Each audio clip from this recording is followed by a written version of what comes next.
He should be here now. So please bear with us for 1 minute. No problem. No problem. Go ahead. I'll be delighted He to wanted see to him. wish you. Sir is No, here. no, I'm delighted to Namaskar. see him He's a here. big fan of yours. Namaskar, how are you?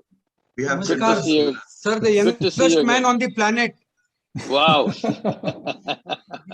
youngest of the youngest. Nobody can Absolutely. be like Professor Mohammed Yunus.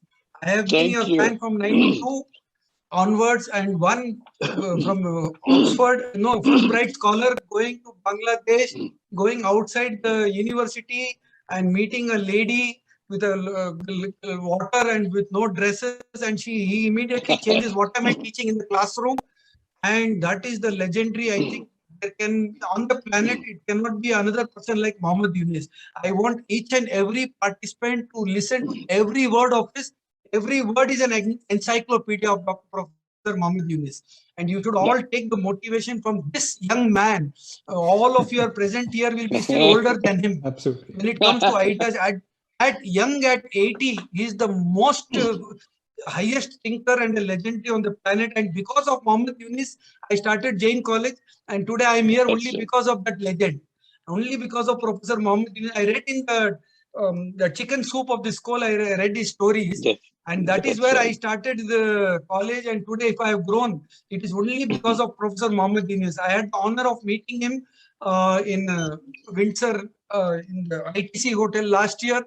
And I have taken up the social movement with him. And Mohammed Yunus is part of Jain University. But I am still in that energy and charge that day I met him live. Even today, I'm not able to come out of that trance what I have been. And that is Professor Mohammed Yunus for me. In my opening talk, I spoke to all of you about Professor Mohammed Yunus, how he started with just giving 6 rupees loan to a lady to create 2 stools. And today, 6.5 billion women entrepreneurs and microfinance, $33 billion legend. Forget about Nobel Prize, but the impact he has created in the lives of people. I was speaking to you all about solopreneurship, and this man has created millions of entrepreneurs on the planet. If today there are microfinance word itself across the world self-help groups, it is Professor Mohammed Yunus. So he's going to be eternity, his bodily and soul, and God will give him a life to live for 140 years like Ikigai or Japanese. And I want Professor Mohammed Yunus to live for another 50 years to create 6 million more solopreneurs on his lifetime, and which he is doing already. So I don't want to see, he doesn't like praises, but then I am telling it is because I have told Professor Mohammed Yunus on his birthday last month that I am your first fan and there cannot be second person fan. So Chainraj will be the first fan for Professor Mohammed Yunus. It's a momentous occasion for us, Professor Mohammed Yunus. It's an honor for us. And the youngest person is in front of me. So my life has increased another 20 years by looking at you today. So live, I'm going to call you to Bangalore.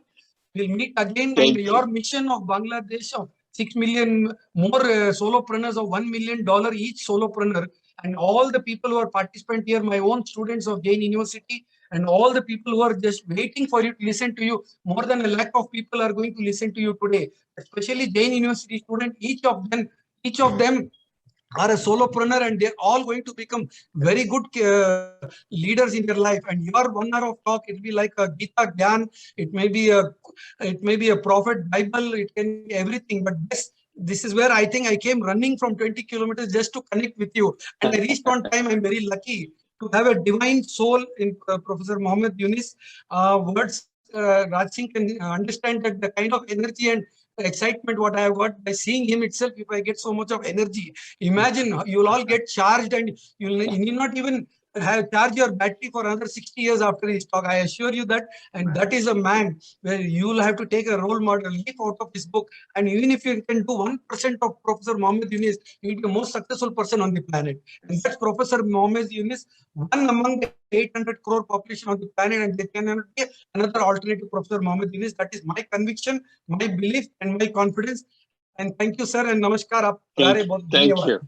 So I would be here to listen to you to develop my more energy today listening to you. Thank you. Thank you, so Chainraj, much. sir. Thank you, Chainraj, sir. What a delight it is to get to see our inspiration become the keynote speaker for today's session. Chainraj, sir, your presence has added more charm and meaning to us today's session. Ladies and gentlemen, there's an important announcement. After Professor Mohammed Yunus speaks, there will be a very small Q&A session. Kindly drop in your questions in the Q&A box. I am happy to see already questions are pouring in. We will take them after the talk. Without any further ado, sir, our ears are waiting to listen to you. Over to you, Yunus sir. can talk for 24 hours non-stop. Thank you. Thank you Stop. so much. So Without a wonderful sleep. wonderful to hear you, all the exciting remarks that you made. And I'm delighted to be with you again. I remember meeting you in Bangalore and talking about the things that we can do together. And thank you for organizing this session. And I'm very happy to meet your students and faculty and yourself. And you created a Yunus Social Business Center in your university. And that has a permanent friendship between us and the continuous relationship that we built with that. So what I'll do, I'll make a few remarks at the beginning and then open the floor for the question and answer. And you have raised this whole issue of microcredit. I was not thinking about going into microcredit today, but since you raised it, the one point I would like to underline in the whole thing, I had no intention of making microcredit. I had no plan.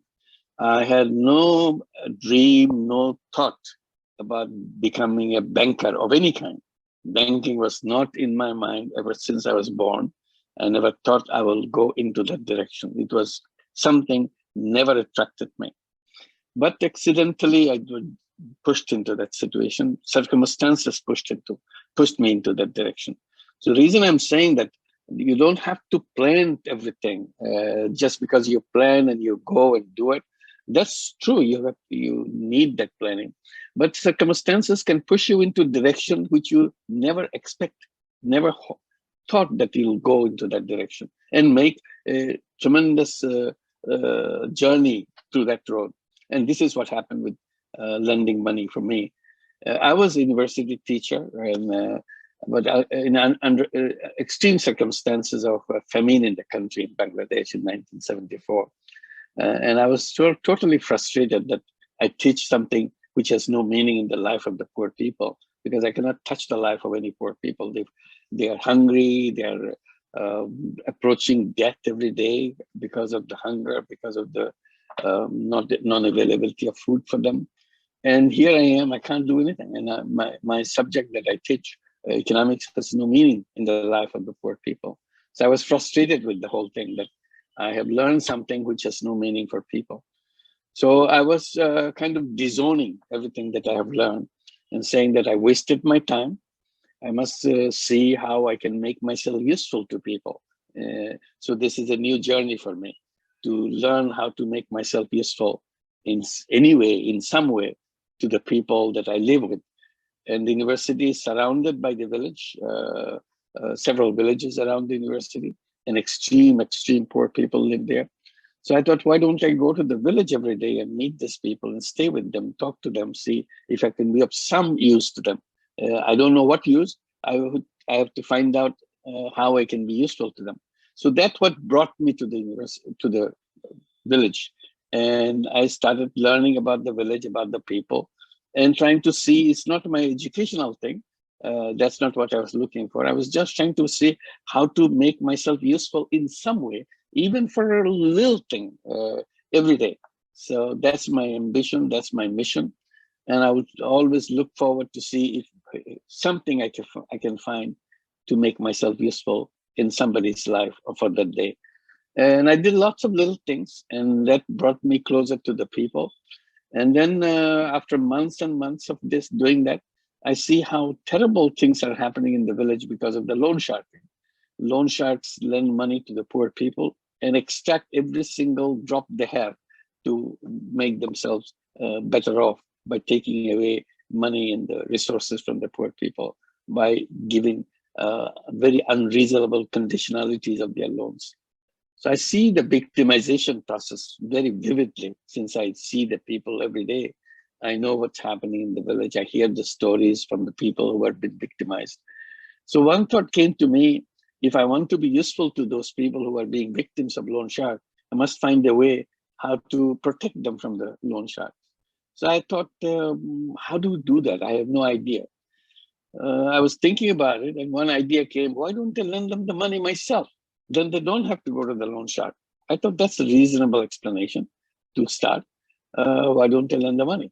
So I started lending money out of my own pocket. This money needed was very small amount, so that was not a problem. So this is how the whole thing began, and people loved it, and it became bigger and bigger. I became very excited about it, and that led me to the next step and the next step. It grew bigger and bigger, and then I thought, in order to keep it going, I should give it the shape of a bank, so that I have some legal formalities of the bank and so on, by creating a bank. So that's another journey. Instead of me personally giving money, I create a bank and giving the money through the bank instead of just informally. So that led to the creation of a small bank for the village. That's why we called it Grameen Bank, or a village bank. So our intention was to serve the village. But I never knew that it will grow very fast, and grow from village to village, and became a nationwide bank, lending money to the poor people. And in the process, I challenged the whole banking system. I said, banking system is totally wrong. Banking system is the reason why poverty continues. And unless we fix the banking system, you cannot get the poor people out of the poverty and so on. So that campaign continued throughout my life, and continued that. I keep challenging whatever the things that we see going wrong is all because we design institutions the wrong way. And we have to see how to build those institutions the right way. And not only banking system, but many other institutions that we build, policies we build, theories that we build. That's the seeds of poverty lies. I keep saying that poverty is not created by the poor people. Poverty is created by the system that we build, institutions that we build. So institutions and the system contribute in creating the poverty. So until we change those things, poverty will not disappear. So my mission is to see how to change those policies, change those theories, and make those institutions designed so that it can happen. Today, because of the pandemic, this becomes more pressing, because everything is stopped. Poor people lost their income, lost their livelihood, lost their food. Millions of them, billions of them throughout the world. And still we don't know how far we have to go in this direction. And while this is going on, poor people are losing their income, losing their livelihood, getting pushed back to the poverty line and below the poverty line. People who are above the poverty line now pushed below the poverty line, and so on. So, so whatever little gain they had, now they are back again in the extreme poverty and so on. Not only in the region here in South Asia, but throughout the world, this is happening. And then during the same period, you keep noticing during the pandemic period, while billions of people are losing their income and becoming poorer and poorer, you see a handful of people gaining more and more wealth. During the same period, a handful of people, maybe all those billionaires and so on, not too many of them, gain more than $16 trillion during the same period. While people are losing money, they're gaining money. So the distance between the people and the wealth is becoming bigger and bigger. All the people of the world, 99% of the people of the world, are pushed at the bottom of the income scale. They are all lumped there at the bottom. 99% of the people, whereas few people up in the sky, in the outer space, few people who are owning the 99% of the wealth. So the 99% of the wealth is in the sky, 99% of the people are on the down, at the ground level completely. So there's a big separation, segregation between the wealth and the people, and that distance between the people and the wealth gets wider and wider. And that is the cause of poverty, because we built a system which squeezes out every pinch of wealth and takes it to the rich people on the top. And even in a distress situation like pandemic, they are the gainers and the people at the bottom are the losers, and they continue to do that. So how do you fix it? How do you design it? That's where we come back to the university, like your university. That's where all the teaching that we have, all the learning that we have, has to be accumulated by the young people, understood by the young people, so that they can go on, change the system and so on. But the way we do it, we kind of carry out the old system, repeat the old system, and go out doing the same old thing so that the system continues to be the same and poverty continues to get worse and the wealth continues to get concentrated on the top. I said, that's a wrong system. So pandemic has shown us all those things vividly, how wrong the system is. When you look at the vaccine, this is another way to see how the real system is working. We have built a wall around the vaccine called the patent right. So we are protecting all those vaccines with the patent right. Millions of people are dying on the outside the wall because they cannot get to the vaccine. It's not the question of not being able to pay. Simply it doesn't exist. It's not available because world doesn't produce enough of vaccines. So only the rich countries can afford to can get access to the vaccines. Many countries in the world don't have access.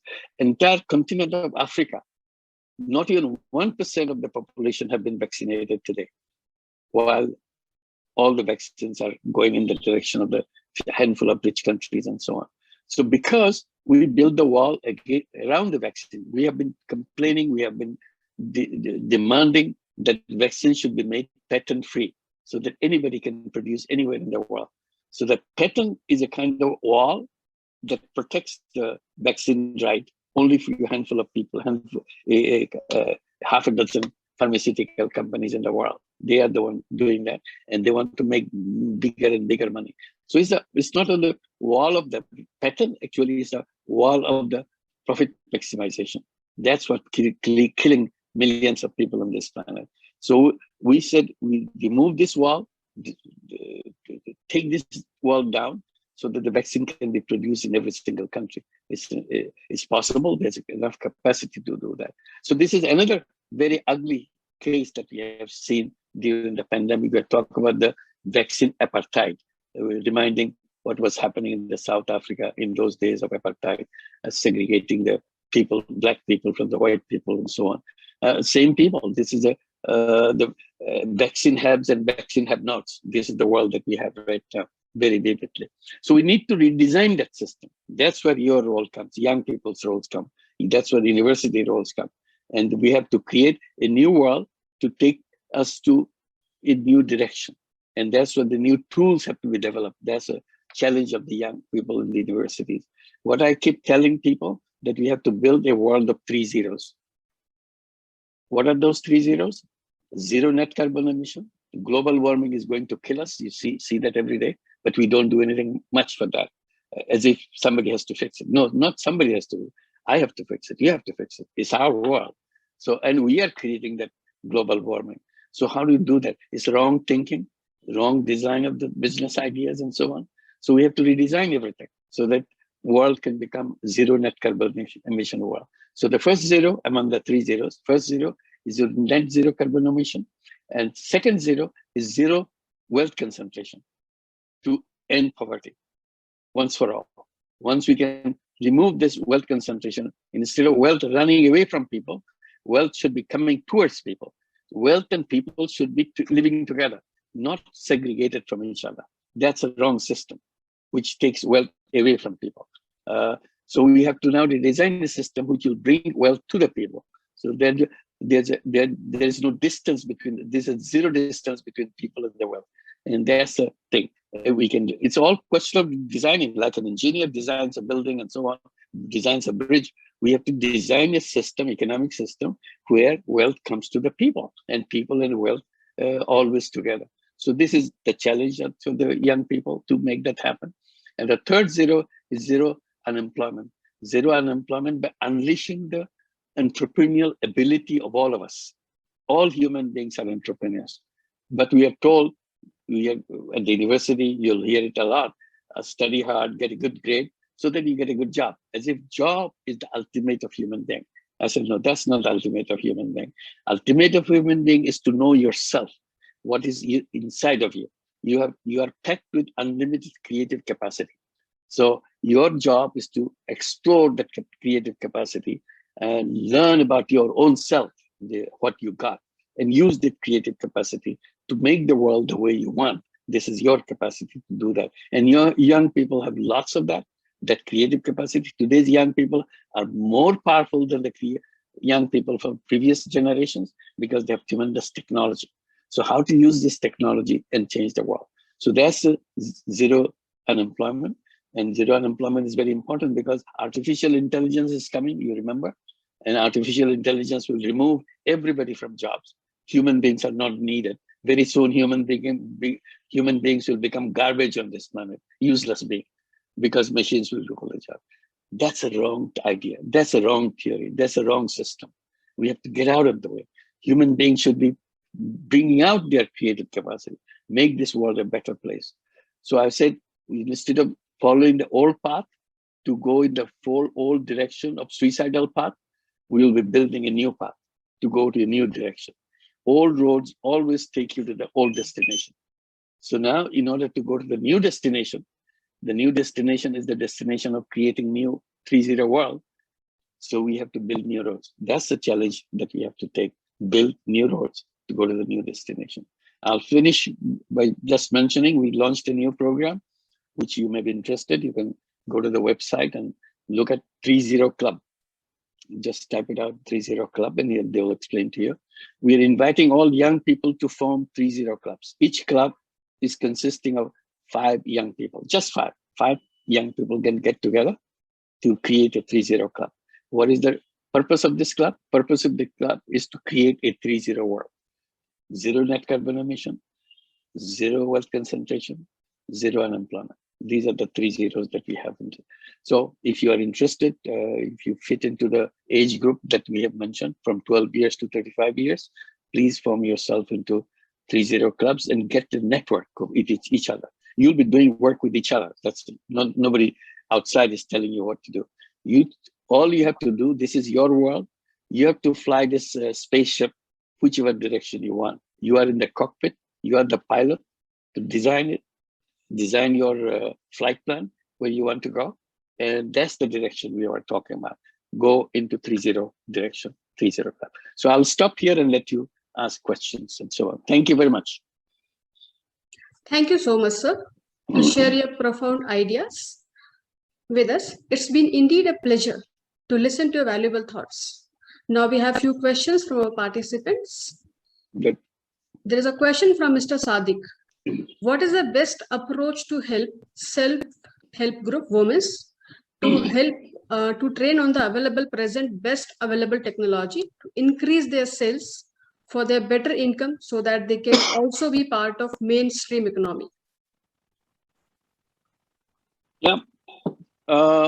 This depends on what is the product, what you want to do. So, but it's not always the technology which will solve the problem. Sometimes it's just a management skill which solves the problem. It's a new idea how you do that. But technology is a very helpful thing, but technology can come into the picture. So what you do, you said mainstream market and so on. Here, not only we participate in the mainstream market, but at the same time you challenge it. If you become a kind of a feeder into the mainstream will remain mainstream. Today, we just talked about microcredit. The microcredit is not a mainstream. We have been doing it for the last 50 years, but we never made it to the mainstream. We are always at the footnote. That doesn't make us irrelevant. Simply system doesn't want to change itself. So we have to redesign the entire banking system.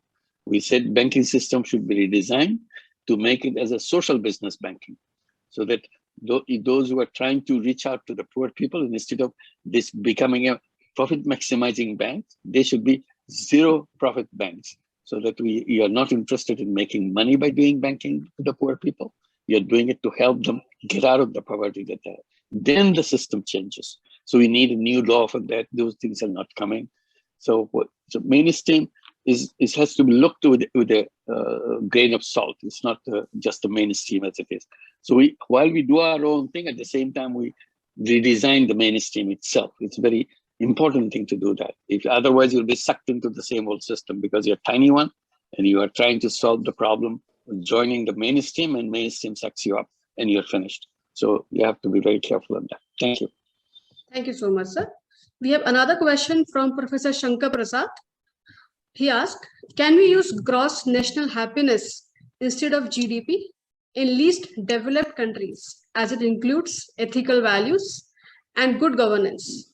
The question is in reference to the rampant increase in corruption in some LDC and developing countries like India, Brazil, and Bangladesh.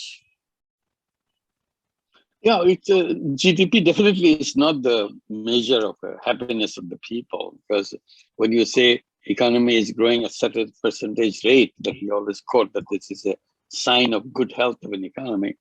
I raised the question when you mentioned that number, the percentage, whose growth are you talking about?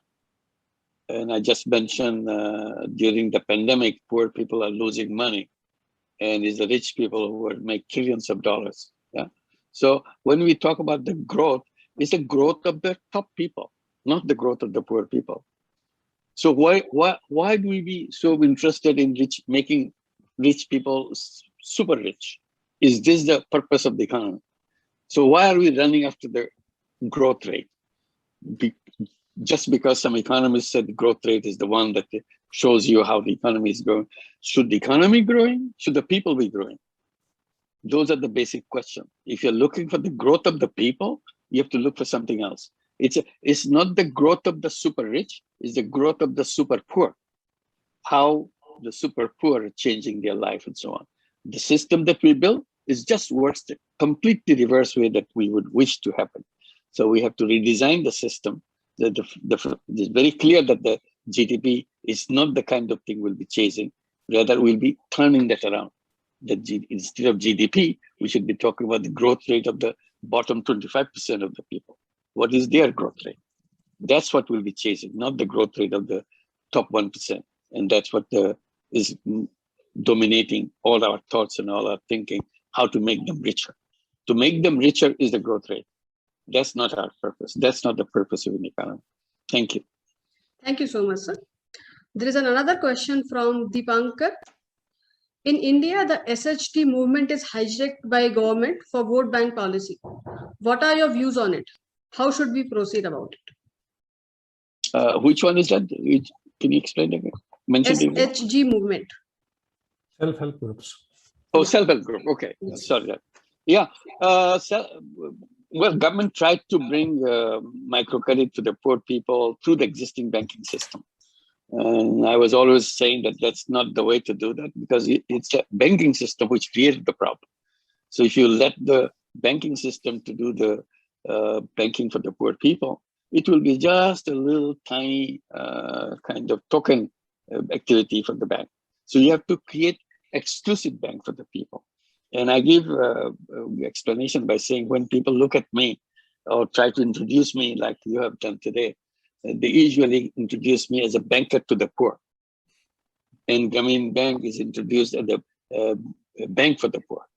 I said, that's fine. I'm a banker to the poor. I'll take it because that's what I do. I lend money to the poor people. And bank, I created Grameen Bank, is a bank for the poor. Is Grameen Bank is recognized as a bank for the poor? My question is, how do you recognize other banks that exist in the world? You simply call them banks. I said, that's a wrong thing. If you call me bank for the poor, you should be calling them bank for the rich. Then we know who are they are. So there should not be any confusion between that. So it's not just giving tiny loan by a commercial bank to the poor people we're talking about the entire designing of the banking system so that this kind of ugly thing cannot go on and making people losing money by being in the economic sector, by being sucked up by some economic system where I try to participate as a worker, as a labor, as an employee. And I kind of devote myself to help rich people to get richer. That's my service. I said, that's the wrong thing. The economics taught us to become job seekers. Job is a kind of a new way of new format of an old slavery process. They give us some money and I work for him. I devote my life and so on. I said, that's the wrong system. We should be telling young people that you are entrepreneurs and be an entrepreneur. Take your route, you bring your creative capacity and change the world. So going back to the self-help groups, this is something that government tried it out. I don't think that took very far, but whatever good that is there. But the important thing is to redesign the banking system so that they are devoted to do the work, the whole bank, not just tiny window in the conventional banks. Thank you so much, sir. Your With the model of- permission, your model of Gramina Kuta Bank in Bangalore is doing very well, bank for the poor, and it's doing very well in Thank Bangalore. you. Thank you. I'm glad to hear that. It's at 6,000 crore level they have reached Gramina Kuta. It's all your Professor Mohammed Yunus. And they have been Thank you effectively so doing it for the poor, and poor is becoming better and better. Even if a vegetable Thank you. vendor is there, he's able to earn 5 lakh rupees a year and pay his fees for his children. So your philosophy is working Wonderful. across the world. Thank you so much. I'm glad to hear that. Gramina Kuta, Bangalore. Gamin Kote, we're very good friends. We know Suresh, we know Yeah, it's purely Binata. purely Mohammed Yunus model. Yes, absolutely. And it is doing They well, are very and it is dedicated. zero NPA. Their poor That's people it. are very honest in paying their loans. Thank you. I'm glad. Thank you. And Thank you so every stamp is your stamp only in that bank. Thank you. thank you so much, sir. With your Thank you. permission, can we take few more questions? One more maybe? Sure, sir. Sure, sir. Yeah. We have a question from Dr. P. Periswamy. Even after the introduction of microfinance, poverty is not getting alleviated from the world. How to eradicate the poverty with the help of microfinance? Your inputs, please, sir. Microfinance is one challenge in the banking system, but the banking system is not changed. That's the point I was making. It is still, microcredit is a footnote. It's a tiny little thing. A banking system is a huge thing. Compared to that, microcredit is still tiny little thing. So you have to adopt it as a mainstream banking. Then you'll see the changes and so on. Microcredit looks after the financial aspect of it, one aspect of it. We have expanded it to the microcredit works at the credit part, the loan part. We have created venture capital fund, social business venture capital fund for the unemployed young people. We tell them that, look, you don't have to look for a job. You tell yourself, I'm not a job seeker. I'm a job creator. I'm an entrepreneur. So it's a good thing to say that I'm an entrepreneur. But to be an entrepreneur, you need money to invest, to start where you work and so on. No bank will give you any money. So what we did, we created this social business venture capital fund and asked the unemployed young people in Bangladesh, come with business idea and we'll invest in your business and put all our equity in your business. And we'll be a partner. So it's your business and we'll be the financier for that. And you make it successful and you return the money that we gave you. Because we are a social business, we are not interested in your profit. Profit stays with you. All we want to get our money back so that we can give it to somebody else.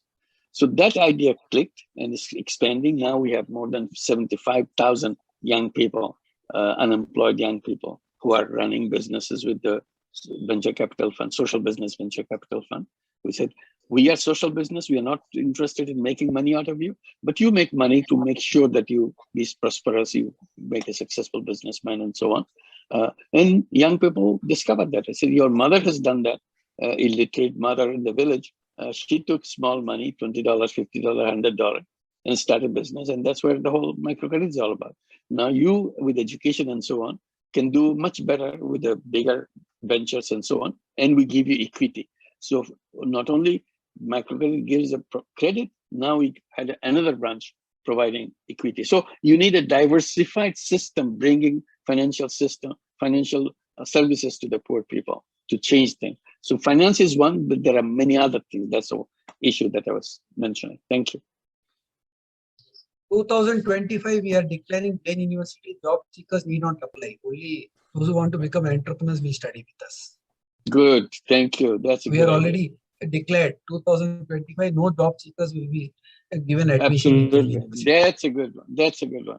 I'm glad to hear that. And I'll speak with you and we'll work out 1 million entrepreneurs. We'll work out. Definitely we'll work out something important.